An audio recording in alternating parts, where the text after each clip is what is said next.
Hello, আসসালামু আলাইকুম everyone. কেমন আছেন সবাই? আমি স্নেহা। তো আজকের দিনটা শুরু হলো একটা মেঘলা আকাশ নিয়ে। তো এখানে আমি ঘুম থেকে ওঠার পর জাস্ট ক্লিপ নিচ্ছিলাম, এর মধ্যে বাবা ফোন দেয়। ফোন দিয়ে বলতেছে যে তোমার বাসায় আজকে মাসুদ চাচু আসবে। তো তখন বাজে হলো দুপুর 12টা। কিছুক্ষণের মধ্যেই চাচ্চু চলে আসলো। আর আমি টুকিটাকি যা পারি রান্না করেছি। আম্মু অসুস্থ, এই জন্য আম্মু রান্না করে নাই। চাচ্চু বাসায় এসেই আমি চাচুকে বললাম, চাচু তুমি পোলাওটা রান্না করে দাও। তো চাচু অনেকদিন পর আমাদের বাসায় আসছে, তো সে পোলাও রান্না করতেছিল। আর আমি বললাম ক্যামেরায় তাকায় কিছু বলো, তো সে রিয়েক্ট দিতেছিল। এরপর আমি এখানে রোস্ট রান্না করেছি। এখানে আমি ব্রয়লারের মুরগির রোস্ট রান্না করেছি। তারপর আমি রান্না করেছি হলো বেগুন আর পটল ভাজি, একদম সিম্পল এবং কম সময়ের মধ্যে রাখার চেষ্টা করেছি। এরপর চিংড়ি মাছের ভুনা করেছি, যেটা টমেটো এবং একটু ঝাল ঝাল করে আমি এটা রান্না করেছি অনেক শর্টে। আর এটা হলো চাচ্চুর পোলাও, যেটা সে রান্না করছে। আমি পোলাও রান্না করতে পারি, কিন্তু অনেক রান্না করে ফেলছিলাম আজকে আমি। তো এখানে সব কিছু আছে: পোলাও, চিংড়ি, গরুর মাংস, রোস্ট এবং বেগুন পটল ভাজি।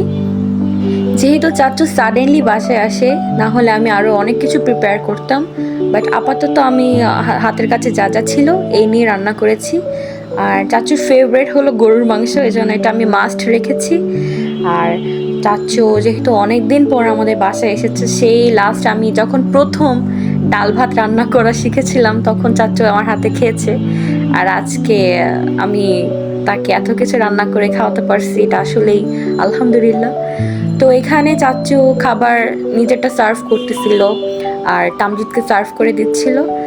তো এখানে আমি মানে টেবিল সাজিয়ে আমি বলতেছি যে তোমরা নাও, আমি ভিডিও বানাই। তারপর চাচু একটা একটা করে খাবার নিচ্ছিল, আর আমি লক্ষ্মী মেয়ের মতো এক পাশে দাঁড়িয়ে দাঁড়িয়ে রিভিউর অপেক্ষা করতেছিলাম যে কি বলবে, কেমন হয়েছে, লবণ ঠিক আছে নাকি, এই সেই। তো চাচু খেয়ে, চাচুর আলহামদুলিল্লাহ ভালো লাগছে অনেক। সে খাচ্ছিল। এরপর আবৃত্তি আসছে। আবৃত্তি ক্যামেরার সামনে আসেনি, ওই সাইড দিয়ে আমাকে বারবার বলতেছিল, প্লেট নিয়ে দাঁড়িয়েছিল যে আপু আমাকে আগে খাবার দাও। আসলে রান্না করতে করতে অনেকটা দেরি হয়ে গেছে, এই জন্য আর কি আর ক্ষুধা লাগছে অনেক, ওই দাঁড়ায় ছিল পাশে। তো খাবার একদম এত গরম ছিল যে খাচ্ছিল যে কিভাবে আবৃত্তি, আর তাকাচ্ছিল বারবার ক্যামেরায়। তো আমি বললাম যে একটা হাই তো দেওয়াই যায়। তারপরে একটা হাই দিল। চলেন এখন আপনাদের চাচুর মুখ থেকে শোনাই খাবারের রিভিউ। চাচু, আমি যে এতদিন পর তোমাকে রান্না করে খাওয়ালাম, তোমার কেমন লাগছে? খুব ভালো লাগছে, সেই এক্সিলেন্ট।